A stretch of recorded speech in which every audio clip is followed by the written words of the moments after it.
Hello Mila, hello Jack. Hello everybody else who's watching. Welcome to Storytime with Grandad.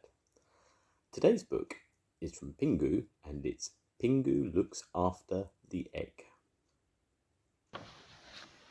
In Pingu's house, everyone was busy.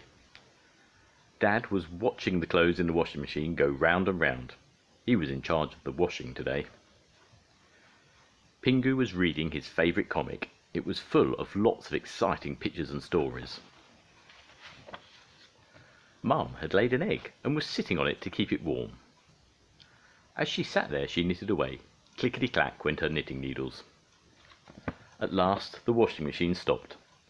"I'm just going to hang the washing on the line," Dad told Mum as he went out the door. "I'll join you in a minute," Mum called after him. After a while, Mum put down her knitting. "I'm going to help Dad hang out the washing," Mum told Pingu. "You'll have to sit on the egg while I go outside." But Pingu couldn't hear Mum talking to him. He had his earphones on and was busy listening to a pop song he liked. Mum stomped crossly over to Pingu. She took the earphones off him and put them away. "Stop listening to that awful music," she snapped, "and come and sit on the egg." Mum showed Pingu how to spread himself out carefully over the egg. "I can't do that," he whined. "I'm too small." "Nonsense," said Mum. But when Pingu tried to copy what Mum did, he simply toppled right off the egg. Pingu watched Mum again and had another go. "Yikes," he said, as he stretched out his legs as wide as they would go. Finally, with a great plop, Pingu landed safely on the egg. "Done it," he said triumphantly. "Well done," said Mum. "Now sit there quietly till Dad and I come back." It was boring sitting on the egg. Pingu felt very fed up. He yawned, tapped his feet once or twice. Then he had an idea how to liven things up. He might as well listen to some music while he sat there, he thought to himself. So he got off the egg and put on his favourite record again. The music had a good beat to it, and Pingu soon forgot all about the egg and was dancing away. He enjoyed waggling his head and moving his feet so much that he didn't notice the egg suddenly sprout legs and join in the dancing too. The egg went marching right up to Pingu and patted him on the side, as if it was saying hello.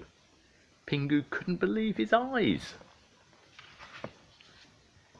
In a panic, Pingu began to chase the egg around the room, but the egg did not want to be caught. It was enjoying dancing to the music as much as Pingu. Every time Pingu was just about to catch it, it slipped cleverly away. When the egg leapt onto the record and began to dance around on it, Pingu went and got his fishing net, but it was no good. He just couldn't catch the egg. Outside, Mum and Dad were quietly hanging out the washing when they heard a strange noise.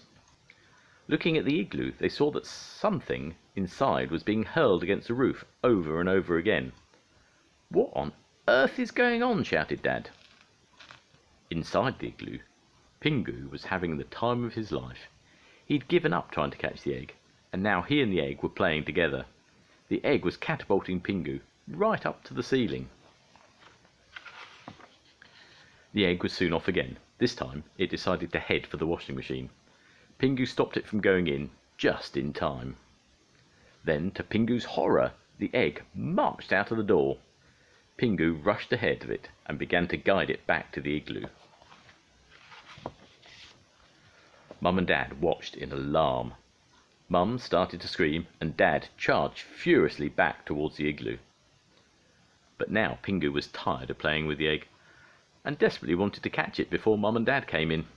But the egg still did not want to be caught. It wanted another go on the seesaw, and so Pingu catapulted it quickly up to the ceiling. But this time it went too far, and Dad saw it fly through the roof as he was approaching the igloo. Dad rushed inside as fast as he could, and just managed to catch the egg before it hit the floor. "Oh my goodness," sighed Dad in relief. "That was a close thing." And he stroked the egg gently as he held it in his arms. Mum was amazed when she saw what a mess the igloo was in. Everything had been so tidy when she and Dad had gone out only a few minutes earlier. And where was Pingu? Suddenly a little voice piped up from the corner of the room. "I didn't mean to make such a mess. And the egg made most of it. Anyway, we were just having a bit of fun." Mum couldn't be cross with Pingu. He looked so sad that she gave him a big hug instead. "Let's tidy things up together," she said. "That can be fun too." "I'll keep the egg warm," said Dad. So while Dad sat on the egg, Pingu and Mum cleared away all the mess. They worked hard together. At last everything looked lovely and tidy again. Dad finished knitting and handed Pingu a smart red hat. "This is for you," he said. Pingu put it on and looked up at Mum and Dad. "I didn't know looking after an egg could be such hard work," he said. "Next time, I think I'll just stick to sitting on it." And they all laughed. The end.